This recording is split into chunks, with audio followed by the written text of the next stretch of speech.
what I was going to talk about tonight is from a video I saw with Will Smith posted a while back, and it was actually my Facebook reminded me that I shared it. And he talked about the three essences of actual failure themselves. So I think off the top of my head was fail often is the one that's the big one that springs to mind for me, and being okay with that. And where I'm coming with it with the title of this one, why practice is a control failure, because in a sense it's the opportunity we'll use the sporting context, it gives you the sense of being able to have that mindset of trial and error. You not adverse to trying things that you're not good at on the one hand, because the overall factor that you have associated to when you're playing in a game is totally different. Because in a game, I think you will seize up and be very much stressing because things aren't going well. And obviously, Paul, you've jumped on, so thanks again for coming on. So I'm going to follow on from that. So I think in terms of that, you are less stressed, less worried about the actual outcome.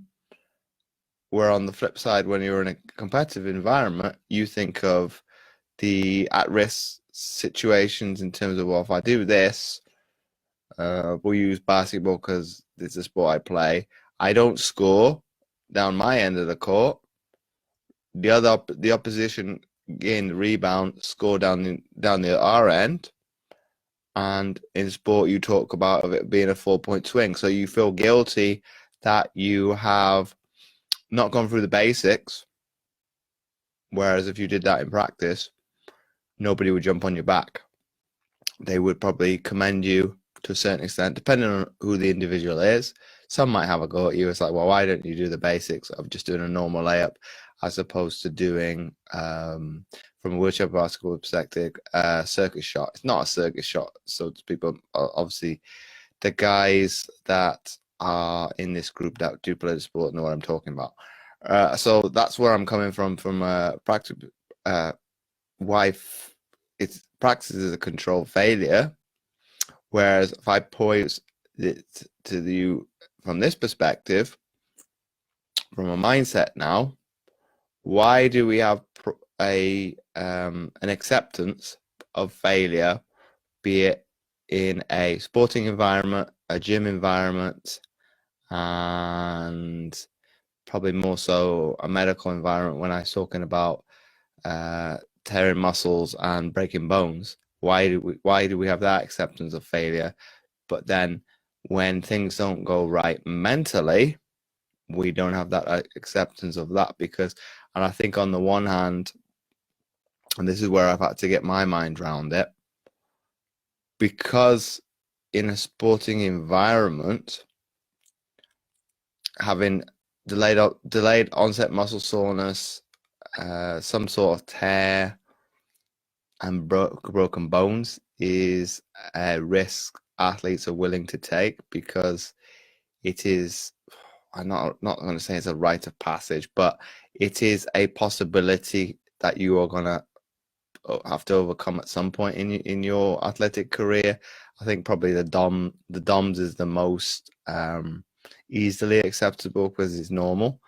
The broken bones, touch wood, that's never happened to me, but I've had injuries in terms of tearing little bits of muscle.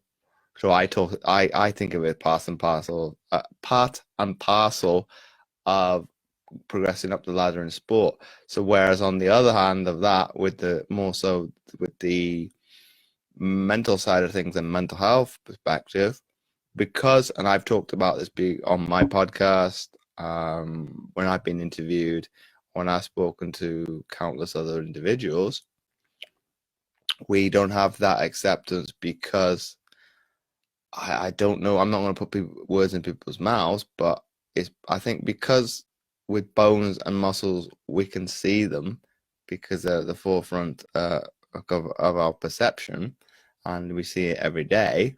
Whereas the mind, because you have that illusion that you per se can't see it, you amplify the situation at times, and you think, well, I'm not going to say, I think sometimes you overcomplicate things, you overthink things, and that's my case more specifically, or you play things down and think, well, it's only affecting me, let's blow it out of proportion.